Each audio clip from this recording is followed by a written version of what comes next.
Okay तो दोस्तों one plus note 2 5G ये एक बहुत ही ज़्यादा पॉपुलर स्मार्टफोन है, लेकिन काफ़ी ज़्यादा कंट्रोवर्शियल भी रहा है। जी हाँ, क्योंकि दोस्तों लॉन्च होने के कुछ ही दिनों के बाद ये फ़ोन हो जाता है ब्लास्ट, एकदम बूम। लेकिन वन प्लस वाले दोस्तों जैसा हर एक ब्रांड करते हैं वैसा ही इन्होंने भी किया, कह दिया कि यह एक एक्सटर्नल फैक्टर के थ्रू ब्लास्ट हुई है। एंड जिसने ट्वीट किया था उसने अपने ट्वीट को डिलीट भी कर दिया एंड कहीं ट्विटर से गायब भी हो गया।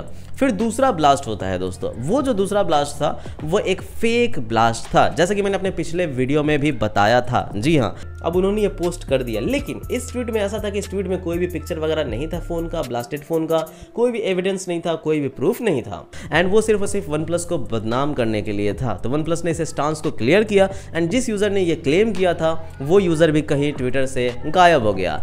लेकिन दोस्तों फाइनली एक और ब्लास्ट हुई जो कि बहुत ही गलत जगह ब्लास्ट हो गई, मतलब जहां ब्लास्ट ना होना था वहां हो गई। जी हाँ, ये जो वन प्लस नोट 2 5G है एक लॉयर के ऑफिस में, एक एडवोकेट के ऑफिस में ब्लास्ट हो गई। एंड उसके बाद क्या था, वन प्लस को बिल्कुल ही नानी याद आ गई। मतलब दोस्तों वन प्लस वालों के सामने परेशानियां ही परेशानियां, वो लोग कुछ भी करते लेकिन लॉयर या एडवोकेट जो थे वो उनकी बातें नहीं मानते एंड वो अपने तरीके से इस चीज़ को मीडिया के सामने लेकर के आए, चाहे वो नेशनल मीडिया हो, इंटरनेशनल मीडिया हो, एंड इस न्यूज़ को पूरी तरह से स्प्रेड किया। तो आज इस वीडियो में दोस्तों इन्हीं सब चीज़ों के बारे में बात करेंगे, इन्हीं के बारे में मैं कुछ अपडेट देना चाहता हूँ कि आखिर ये वन प्लस नोट 2 5G जो ब्लास्ट हो रहा है क्या वो सच में हो रहा है या कोई साजिश है, इन सब के बारे में चर्चा करते हैं। लेकिन सबसे पहले अगर आपने मेरे चैनल को सब्सक्राइब नहीं किया सब्सक्राइब कर लीजिए, बेल आइकन दबा लीजिए, वरना पैसे ऐसे इंटरेस्टिंग वीडियोस को मिस कर जाएंगे। अब दोस्तों एक चीज आपने गौर किया होगा, चाहे वो कोई भी ब्रांड हो, अगर उनका स्मार्टफोन ब्लास्ट होता है तो जो पूरा का पूरा ब्लेम है वो यूजर पे चला जाता है। यानी कि वो लोग कहते हैं कि यूजर ने कुछ छेड़खानी की है, कोई एक्सटर्नल फैक्टर के थ्रू हुआ है, किसी गलत चार्जर से उन्होंने चार्ज किया है, या फिर कोई ऐसा लोकल चीप चार्जर इस्तेमाल किया है, या फिर ओवर हीटेड कंडीशन में यूज किया है, या फिर डिवाइस को पटका है, या फिर उसमें नीडल घुसे रहा है, या फिर चाकू घुसे रहा है। बहुत सारी बातें वो लोग कह देते हैं जिसके वजह से सारा ब्लेम चला जाता है यहाँ पे यूजर पे, और जो ब्रांड है वो बिल्कुल ही क्लीन रह जाता है, चाहे वो कोई भी ब्रांड हो। तो सैमसंग गैलेक्सी नोट 7 ये जो डिवाइस है, जब ये ब्लास्ट हो रहा था तो जो पहले इक्के या दुक्के केसेस आए थे उसमें भी सैमसंग ने यही क्लेम किया था कि इसमें हमारी फॉल्ट नहीं है। लेकिन जब कंटिन्यूअस ढेर सारे ब्लास्ट होने लगे एंड स्पेशली दोस्तों एरोप्लेन के अंदर में ब्लास्ट होने लगे, तब सैमसंग को सभी डिवाइसेस को यहाँ पे वापस मंगवाना पड़ा। यहाँ तक कि दोस्तों सैमसंग गैलेक्सी नोट 7 को एयरपोर्ट पे एयरलाइन के अंदर में बैन भी कर दिया गया था, ये नौबत आ गई थी। एंड जब उस फोन को वापस मंगाया तो फाइनली उन्होंने ये माना कि जी हाँ ये इंटरनल फैक्टर के थ्रू हुई थी। लेकिन दोस्तों जो लोग सैमसंग गैलेक्सी नोट 7 के ब्लास्ट को वन प्लस नोट 2 5G के ब्लास्ट से कंपेयर कर रहे हैं तो मैं कहूँगा यार बहुत ही बड़ी बेवकूफ़ी है, क्योंकि दोनों में बहुत ही ज़्यादा डिफरेंस है। सैमसंग गैलेक्सी नोट 7 एक सिमिलर काइंड ऑफ सिचुएशन में ब्लास्ट होता था, जो कि था दोस्तों एरोप्लेन के अंदर। वैसे नॉर्मली भी बहुत सारे ब्लास्ट हुए हैं, बट स्टिल वो इतने ज़्यादा मास स्केल पे ब्लास्ट हुआ था, तब जाकर के लोगों ने ये कंक्लूड किया था कि इस डिवाइस के साथ ही फॉल्ट है।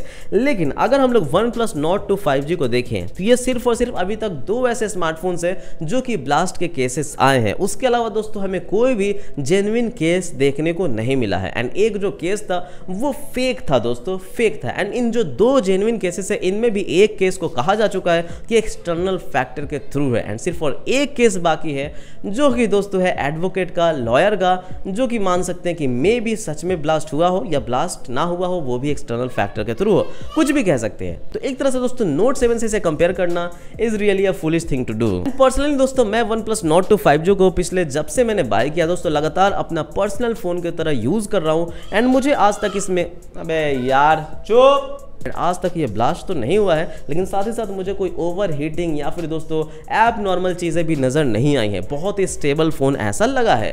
तो पॉसिबिलिटी ये भी हो सकती है कि इक्के दुक्के यूनिट्स हो सकते हैं जो कि प्रोडक्शन में मैन्युफैक्चरिंग के टाइम थोड़े से गड़बड़ होंगे, उस वजह से ब्लास्ट हो गया।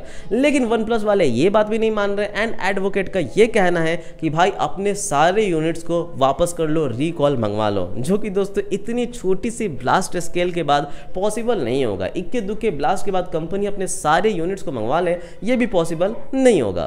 OnePlus वालों ने इस लॉयर को कांटेक्ट किया, उन्होंने कहा कि आप अपना डिवाइस हमें भेज दें, हमें हैंड ओवर कर दें, हम लोग उस डिवाइस की टेस्टिंग करेंगे, अगर कोई गड़बड़ होगा इंटरनली तो बता देंगे, लेकिन अगर कोई एक्सटर्नली होगा तो वो भी हमें देखना पड़ेगा। लेकिन लॉयर काफ़ी ज़्यादा चालाक थे, उन्होंने कहा कि भाई हम तो आपको अपना डिवाइस नहीं देंगे, हम जो ये डिवाइस है वो सिर्फ और सिर्फ पुलिस के हाथों में देंगे, पुलिस ये डिसाइड करेगी कि इंटरनली हुआ है या एक्सटर्नली हुआ है। तो इस पे OnePlus वालों का कमेंट ये आया कि अगर आप हमें डिवाइस टेस्टिंग के लिए नहीं देंगे तो हमें कैसे पता चलेगा कि डिवाइस में कोई फॉल्ट है या फिर कोई एक्सटर्नल फैक्टर है। ये भी काफ़ी ज़्यादा वैलिड पॉइंट है, लेकिन लॉयर का ये कहना था कि नहीं हम ऐसा नहीं करेंगे, क्योंकि इस पे उल्टा हम पे इल्ज़ाम डाला जा सकता है। ब्रांड ऐसा कर सकता है कि चीज़ों को, एविडेंस को टैंपर करके वापस ये कह दे कि मैंने ही कुछ गलत किया, इसलिए मैं ब्रांड को हैंड ओवर नहीं करूंगा। तो इस तरह से दोस्तों जुगलबंदी शुरू थी दोनों में, एंड फाइनली लॉयर ने बिल्कुल हैंड ओवर नहीं किया। केस हुआ तो हुआ, पब्लिसिटी भी बहुत ही ज़्यादा हो गया इस केस का, बहुत ही ज़्यादा चर्चा हो गया, हर तरफ मीडिया में ये फैल गया,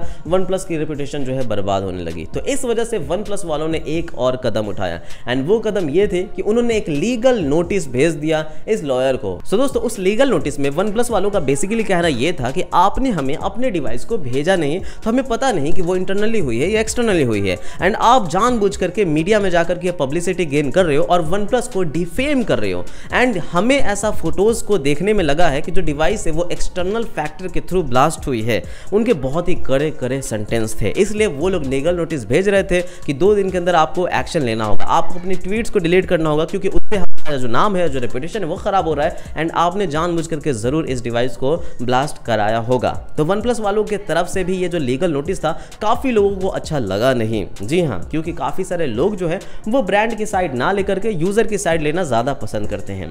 बट इसमें, इन सभी सिचुएशन में मेरा क्या कहना है, तो देखिए दोस्तों, अगर एक यूज़र को हक है कि वो किसी ब्रांड के ऊपर केस कर दे क्योंकि उसके किसी प्रोडक्ट की वजह से उसे कोई परेशानी हुई है, कोई हानि हुई है, तो ब्रांड को भी पूरी तरह से हक है कि वो किसी यूज़र के ऊपर केस कर दे या लीगल नोटिस भेज दे, क्योंकि उस यूज़र के कारण उनकी जो है डिफेमिंग हो रही है, उनके प्रोडक्ट को जो है बुरा बताया जा रहा है। क्योंकि दोस्तों यहाँ पे कुछ भी क्लियर नहीं है कि कौन सही है कौन गलत है। हाँ, अगर ये क्लियर रहता कि जो फ़ोन ब्लास्ट हुआ है वो टोटली और टोटली OnePlus का ही फॉल्ट है, नॉर्ड का ही फॉल्ट है, प्रोडक्शन का ही फॉल्ट है, इंटरनल फैक्टर का ही फॉल्ट है, अगर ये पूरी तरह से साबित हो चुका रहता तब हम लोग कह सकते थे कि यूज़र ने सही कदम उठाया है, एंड OnePlus इस तरह से किसी को भी लीगल नोटिस नहीं भेज सकता। लेकिन जब ये बात क्लियर नहीं है, एंड जब ये बात दोस्तों मतलब किसी को भी कंफर्म नहीं है कि क्यों ब्लास्ट हुआ है, क्या उस वकील ने कुछ छेड़छाड़ की है, क्या वो एडवोकेट ने कहीं कुछ गड़बड़ी तो नहीं किया पब्लिसिटी के लिए, ये भी माना जा सकता है दोस्तों। जी हाँ, आप किसी पे भी आंख मूंद के भरोसा नहीं कर सकते,